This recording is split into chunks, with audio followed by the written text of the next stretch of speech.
only. Transdiscal approach. Here, ultimate final needle tip position will be behind the aorta in front of the T12L1 vertebral intervertebral disc. Anterior approach. Useful in more obese patient and large mass in the abdomen. Here, patient is supine. Anatomical landmarks to be identified is the L1 vertebral body. Take the AP image.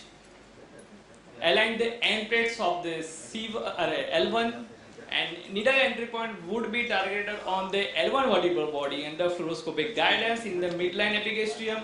The needle is advanced perpendicular to the skin until the needle tip touches the center of the L1 vertebral body. Then withdraw the needle 1 to 3 centimeter and final needle position should be in the pre-aortic tissue. Okay, so many approaches. Now time for some change. Fact.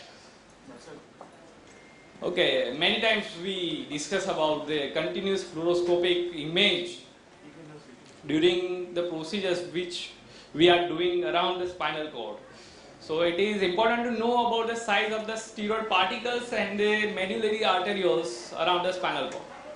Has anyone idea about it? Okay.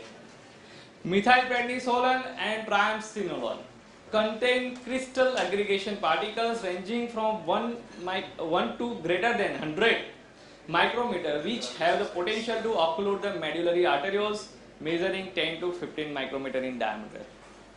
So from these you can judge that how important it is check that continuous fluoroscopic image should be taken. Moving on to splanchnic nerve block. Splanchnic nerve block can also be performed by the classic retrocrural approach as I described. Now going for the RF ablation of the splanchnic nerve block, patient position is same. Siam orientation, that T12L1 levels are identified. Align the end plates of the T12. Needle entry point should be located where the rib is attached to the T11 or T12 vertebra, because splanchnic nerve block can be carried out at both levels, T11 and T12. And here also you should mind that needle entry point should be within 4 cm from the midline to avoid the pneumothorax risk. Advance the needle anteriorly and medially under tunnel vision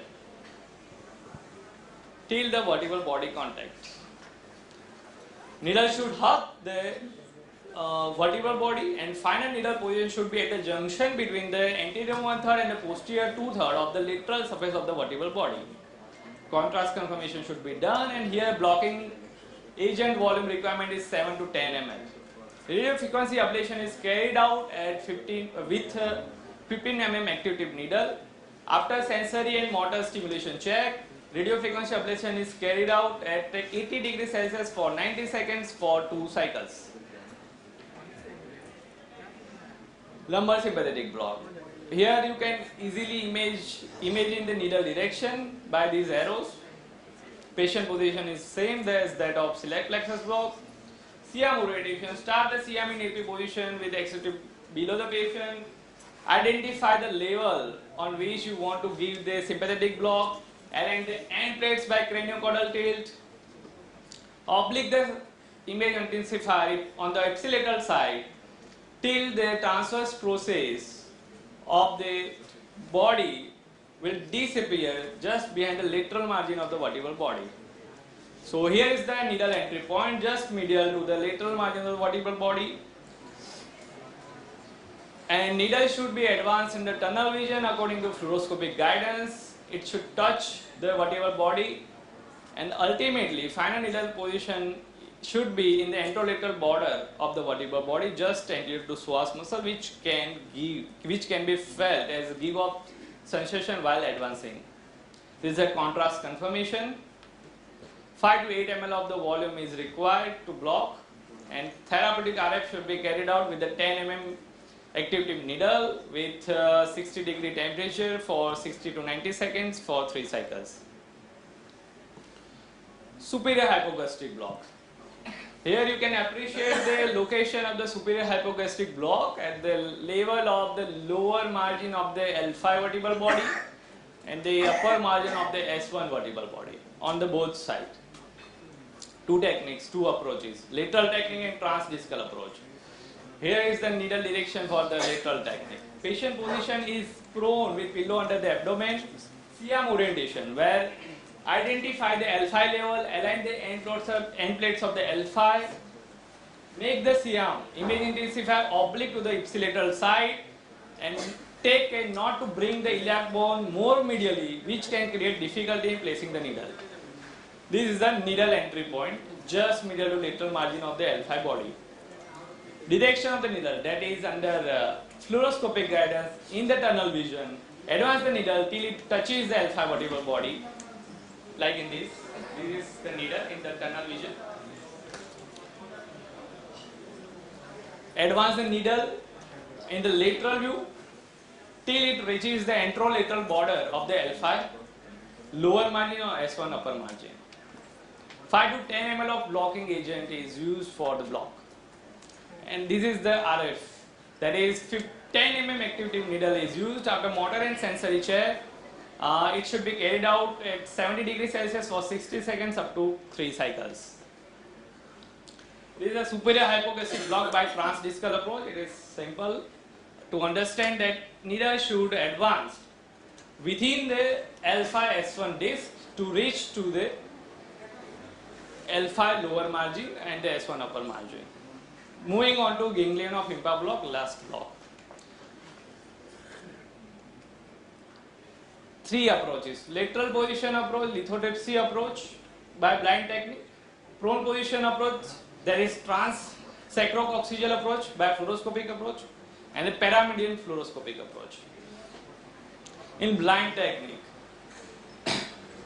this is a good figure to get easy understanding of the blind technique. This is sacrum up to this. This is sacrococcygeal ligament, and now these are the coccygeal vertebra, and this is the anococcygeal ligament. So patient position will be lateral or lithotripsy. Mark the superior aspect of the intergluteal fold. Needle entry point should be at the superior aspect of the intergluteal fold through the anococcygeal ligament. Bent tip needle, one each bent tip needle should be inserted through the anococcygeal ligament, and needle is advanced with concavity facing posteriorly toward the sacrococcygeal junction, and final needle tip should be at the sacrococcygeal level. 4 to 6 ml of blocking agent is required to block the impact.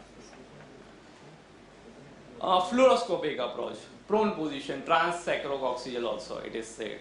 Here needle direction will be through the disc between the S5 and the first coccygeal vertebra. Prone position, place the Siam in postero-anterior position, mark the sacral hiatus and sacrococcygeal junction in the AP position, then rotate the Siam in the lateral position. In the lateral position, enter the needle at the junction of the S5 and first coccygeal vertebra. Direct the needle anteriorly through the sacrococcygeal junction. Final needle tip position should be anterior to sacrococcygeal junction.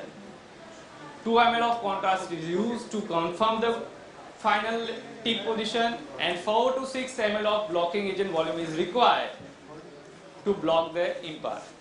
Radio frequency is carried out with 4 mm active tip needle, and it should be carried out at 80 degrees Celsius for 90 seconds for 2 cycles. Last approach of the ganglion of impart is that is paramedian approach.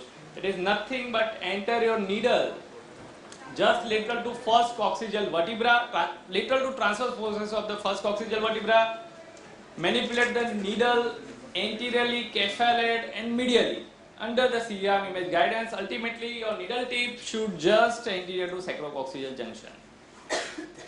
Last slide and the last fact. What is the largest group of neuron outside the cranial cavity in human body?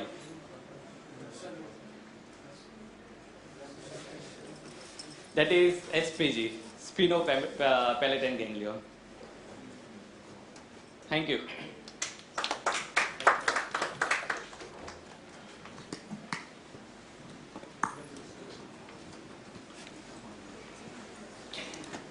Thank you so much.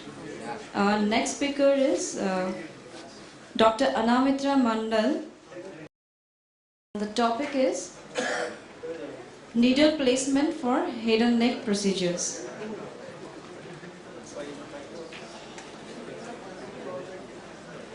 Dr. Anamitra Mandal, she is a clinical tutor and pain physician in Department of Anesthesiology at COM and JNM Hospital, Kalyani.